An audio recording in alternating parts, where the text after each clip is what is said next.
also by digital. Enjoy with us.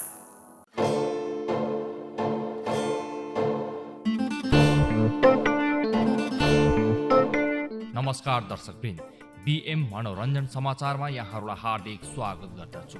मनोरञ्जन समाचारमा मुख्य समाचारहरू। नायिका करिश्मा मानन्दर र श्वेता खड्कालाई जन्मदिनको शुभकामना। चक्लेटी नायक आर्यन सिग्देल र पछिल्लो समय चर्चाको शिखरमा रहेकी नायिका उपासना सिंह ठकुरी अभिनीत चलचित्र डिसेम्बर फल्सको छायाङ्कन पोखरा आसपासका रमणीय स्थानहरूमा तीव्र गतिमा हुँदै। चलचित्र गोर्खेले गर्यो सार्वजनिक प्रदर्शन मितिको घोषणा।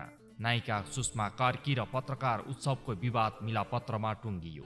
चैत 27 गतेबाट अभिनेता पुष्प खड्का अभिनीत चलचित्र कृष्णलीला प्रदर्शनमा आउने। 2 नम्बरीको निर्मातामा दीपक मनाङ्गे जोडिए। प्रश्न हाम्रो उत्तर तपाईको। एक प्रश्नको उत्तर दिनुहोस्, 1000 नगद पुरस्कार जित्नुहोस्।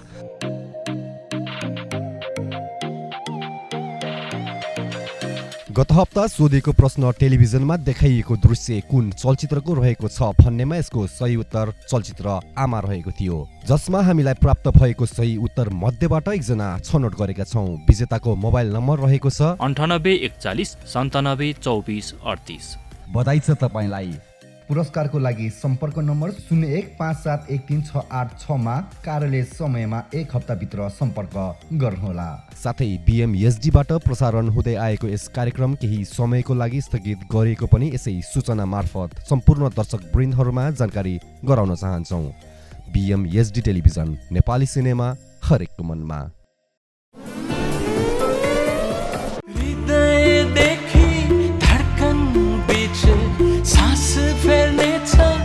मधुर गीत ढुकढुकी गाउँछ लयालु बात। यो दिल चुप छ, त्यो दिल चुप छ, त्यो दिल चुप छ, यो दिल चुप छ।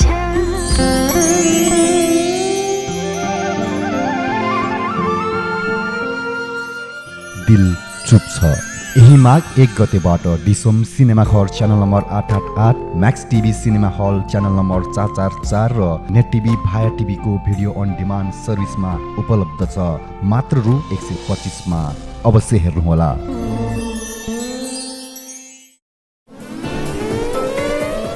नेपाली चलचित्रको रङ्गीन संसारकी सदाबहार सुन्दरी नायिका करिश्मा मानन्दरले आज आफ्नो जन्मदिन मनाउँदैछिन्।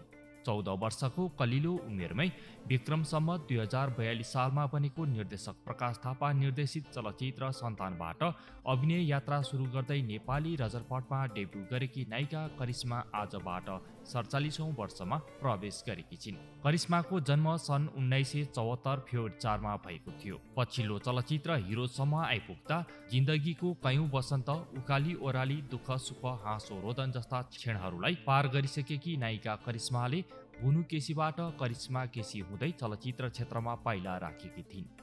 यसै क्रममा चलचित्र कस्तुरीमा अभिनय गरेपछि सोही चलचित्रका निर्माता विनोद मानन्दरसँग वैवाहिक बन्धनमा बाँधिएपछि भने उनी करिश्मा केसीबाट करिश्मा मानन्दर हुँदै नेपाली चलचित्रमा छाउन पुगेकी थिइन्। 47 वर्षको उमेरमा पनि आफ्नो सुन्दरताको जादु छर्न सफल उनी नायिका करिश्माको क्रेज आज पनि उस्तै रहेको छ। नेपाली चलचित्रकी यी सदाबहार सुन्दरी नायिका करिश्मालाई आज परेको जन्मदिनको शुभकामना। त्यसैगरी नेपाली चलचित्रको बजारमा कहाँ भेटिएलाबाट नायिकाको रूपमा डेब्यु गरेकी अर्की नायिका श्वेता खड्काको पनि आज जन्मदिन परेको छ। चलचित्र कहाँ भेटिएला हुँदै चलचित्र कोइनुर, कान्छी जस्ता सफल चलचित्रमा अभिनय गरेकी नायिका श्वेता खड्कालाई पनि जन्मदिनको शुभकामना। नेपाली चलचित्रका चक्लेटी नायक आर्यन सिग्देल र पछिल्लो समय चर्चाको शिखरमा रहेकी नायिका उपासना सिंह ठकुरी अभिनीत चलचित्र डिसेम्बर फल्सको छायाङ्कन पोखरा आसपासका रमणीय स्थानहरूमा भइरहेको छ। चलचित्रको निर्माण कार्यदेखि नै चलचित्रमा अनुबन्ध भएका नायक नायिकालाई लिएर चर्चामा आएको चलचित्र डिसेम्बर फल्सको छायाङ्कन सेटबाट गत मङ्गलबार अभिनेता आर्यन सिग्देलले इन्स्टाग्राम मार्फत उपासनाको रोमान्टिक तस्बिर सार्वजनिक गरेका छन्। तस्बिरमा उनीहरूलाई फेवातालको किनारमा एक अर्काको अङ्गालोमा बाँधिएको देख्न सकिन्छ। साथै अभिनेता आर्यनले तस्बिर सार्वजनिक गर्दै क्याप्सनमा लेखेका छन्, फेवालेकमा तेस्रो रातको छायाङ्कन। तालको किनारमा चिसो भइरहेको छ, तर हामी रमाइरहेका छौँ। प्रवीण झाको निर्देशनमा नायक र नायिका बीचको उमेर अन्तरको कथा वाचन गर्ने रोमान्टिक थ्रिलर जनारामा निर्माण भइरहेको यस चलचित्रमा आर्यन र उपासनाको साथमा सलोन बस्नेत, शिवहरि पौडेल, दयाराम दाहाल, नरेश भट्टराईको पनि अभिनय रहनेछ। आउँदो वर्षको श्रावण 1 गतेलाई प्रदर्शन मिति घोषणा गरिएको चलचित्रको सङ्गीतकारमा दीपक शर्मा र कोशिश छेत्री रहेका छन्। रामप्रसाद रिजालको प्रस्तुति र निर्मातामा राजकुमार भट्ट र लक्ष्मण रिजालको लगानीमा निर्माण भइरहेको यस चलचित्रमा केदार भुषालको पटकथा तथा संवाद र महेश आर गुप्ताको छायाङ्कन रहेको छ। पोखरामा छायाङ्कन भइरहेको चलचित्र डिसेम्बर फल्सको टिम पोखराको छायाङ्कन सकेपछि काठमाडौँमा आउने तयारीमा रहेका छन्। सानोमा सानो हजुर गाईको बाछु भिर चर्छ चर्दैन, तिमीलाई लाने हजुर मै झिल्के ठिटो मन पर्छ पर्दैन। यो कर्णप्रिय गीत हो चलचित्र गोर्खेको। गोर्खे भन्ने सपना बोकेका 5 युवाहरूको कथा वाचन गर्ने चलचित्र गोर्खेको प्रदर्शन मिति घोषणा गरिएको छ। किम्मत गौतम निर्देशित र रविन्द्र प्रताप सेन, अञ्जली अधिकारी, अर्जुन गुरुङ, एन्जल श्रेष्ठ, अस्मी लामा, आस्मी श्रेष्ठ, बालदेव राई लगायतका कलाकारहरू अभिनीत चलचित्र गोर्खेलाई चलचित्रका निर्माण टिमले आउँदो फागुन 21 गते प्रदर्शनमा ल्याउने घोषणा गरेको हो। चलचित्र प्राविधिकहरू मिलेर गोर्खाली सैनिकको बहादुरीको कथामा निर्माण भएको यस चलचित्र कोजु इन्टरटेनमेन्टको ब्यानरमा हरि लामाको प्रस्तुति र तीर्थराम खोजु र हरि थापाको निर्माणमा बनेको छ। चलचित्रको प्रचार प्रसारको क्रममा चलचित्रका निर्माण टिमले सार्वजनिक गरेको सिन्की अचार, गाउँभरि हल्लाबो जस्ता गीत सङ्गीतले चर्चा बटुल्न सफल भइरहेको यस चलचित्र निर्माण सम्पन्न भएको लामो समयपछि प्रदर्शनमा आउन लागेको हो। चलचित्रमा काजी लिम्बूको कथा, हिमाल केसीको द्वन्द निर्देशन, सौरभ लामा र निरज कडेलको छायाङ्कन, मित्र डी गुरुङको सम्पादन, छिन्दु पाक्रिन र हरि लम्सालको सङ्गीत रहेको छ।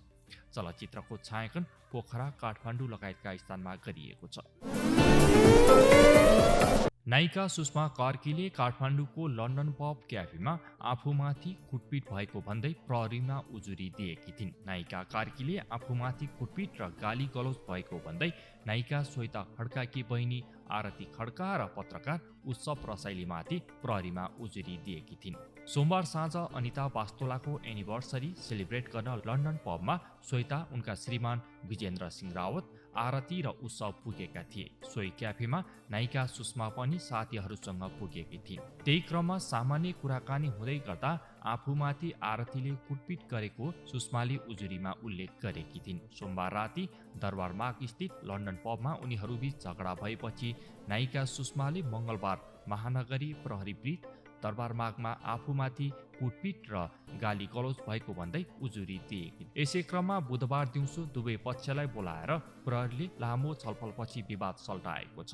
महानगरीय प्रहरी ब्रिज दरबारमागमा भएको छलफलपछि आरती र उत्सवले गल्ती स्वीकार गर्दै सुषमासँग माफी मागेका छन्। उनीहरूले प्रहरी समक्ष आवेशमा आएर गल्ती हुन गएको स्वीकार गर्दै सुषमासँग माफी मागेका हुन्। पत्रकार उत्सवले पनि मिडियाको सामु पनि नहुनुपर्ने घटना भएको भन्दै आगामी दिनमा यस्ता खालका विवाद र भनाभन नहुने बताएका छन्। त्यसै गरी प्रहरी ब्रिजमा उपस्थित नायिका सुषमाले पनि मान्छेबाट गल्ती हुन्छ, उहाँहरूले गल्ती स्वीकार गर्नुभएपछि मैले माफी दिएँ। उत्सवले जातीय कुरा उठाएकोमा आपत्ति जनाउँदै उनले अगाडि भनी जातीय कुरा पनि उठाएको रहेछ, जबकि म त्यस्तो उच्चारण गर्दिनँ। मलाई 2टा जात मात्र थाहा छ, महिला र पुरुष। यस्तो गलत कुरा नफैलाऊ भनेर मैले उत्सवलाई भनेको छु। त्यस्तै पत्रकार रसाइलीले सुषमा र आफूहरूबीच नहुनुपर्ने असमझदारी भएको र सुषमामाथि भएको आक्रमणप्रति क्षमा याचना गर्दै भोलिका दिनमा यस प्रकारका वाद विवाद भनाभन हुने छैन भनेर हामीहरूबीच समझदारी भएको र अबदेखि हामीले एक अर्काको आत्मालाई सम्मान गर्दै अगाडि बढ्ने भन्ने निर्णय भएको बताएका छन्। निर्देशक दीपक कोलीको निर्देशनमा निर्मित र अभिनेता पुष्प खड्का र अभिनेत्री सरदा छेत्री अभिनीत चलचित्र कृष्ण लीलाको प्रदर्शन मिति तय गरिएको छ। झापा, इलाम र 5 थरका विभिन्न रमणीय स्थानहरूमा छायाङ्कन गरिएको चलचित्र कृष्णलीला अब चैत 27 गतेबाट प्रदर्शनमा आउने भएको छ। मङ्सिरको दोस्रो साताबाट फ्लोरमा गई करिब 40 दिनमा प्याकअप भएको यस चलचित्रलाई निर्माण टिमले नयाँ वर्षको छेको पारेर प्रदर्शनमा ल्याउन लागेको हो। लक्ष्मण सुवेदीको लेखन रहेको चलचित्रमा पुष्प र श्रद्धाका साथमा बुद्धि तामाङ, रविन्द्र झा, नवीन रेग्मी, युवाला गौतम, भावना गुरुङ, आयुष गुरागाई लगायतका कलाकारहरूको अभिनय रहेको छ। आरआर फिल्म्सको ब्यानरमा निर्माण भएको र रोहित कटेलको प्रस्तुति रहेको चलचित्र कृष्णलीलामा रत्नश्रेष्ठ कार्यकारी निर्माताको रूपमा रहेका छन् भने प्रकाश कार्की र केवल तामाङ निर्माताको रूपमा रहेका छन्। चलचित्रमा अर्जुन पोखरेलको सङ्गीत र रामजी लामिछानेको कोरियोग्राफी, शिव ढकालको छायाङ्कन रहेको छ। त्यस्तै चलचित्रमा समावेश कुनै दिन यस्तो पनि बोलको रोमान्टिक गीत भ्यालेन्टाइन डेको अवसर पारेर माघ 30 गते रिलिज गर्ने निर्माण पक्षले बताएका छन्। लकडाउन सुरु हुनुभन्दा अगाडि नै छायाङ्कन सुरु भएको र लकडाउनका कारण चलचित्रको छायाङ्कन रोकिएको चलचित्र 2 नम्बरीको निर्माताको रूपमा यसअगाडि चलचित्र पोइ पर्यो कालेमा पनि लगानी गरेका निर्माता दीपक मनाङ्गे पनि जोडिएका छन्। निर्देशक दिपेन्द्र लामाको निर्देशन र नायक दयाहाङ राई, पल्सा, नायिका वर्षा राउतको साथमा भुटानी अभिनेत्री उगेन छोदेनको पनि मुख्य भूमिका रहने चलचित्र 2 नम्बरीका प्रस्तुतकर्ता किरण नेपालीले चलचित्रका निर्मातामा दीपक मनाङ्गे पनि जोडिएको बताएका हुन्। साथै प्रस्तुतकर्ता किरण नेपालीले चलचित्रको बाँकी छायाङ्कन आउँदो चैत 15बाट सुरु गरिने पनि जानकारी दिएका छन्। रेडबर्ड प्रोडक्सन र आरआरआर फिल्म्स प्रोडक्सनको ब्यानरमा रोहित कटेल र सरोज नेपाली निर्माताको रूपमा रहेको यस चलचित्रले 2 मिल्ने साथीको कथावाचन गर्ने बताइएको छ। चलचित्रका कार्यकारी निर्मातामा रत्नश्रेष्ठ रहेका छन्।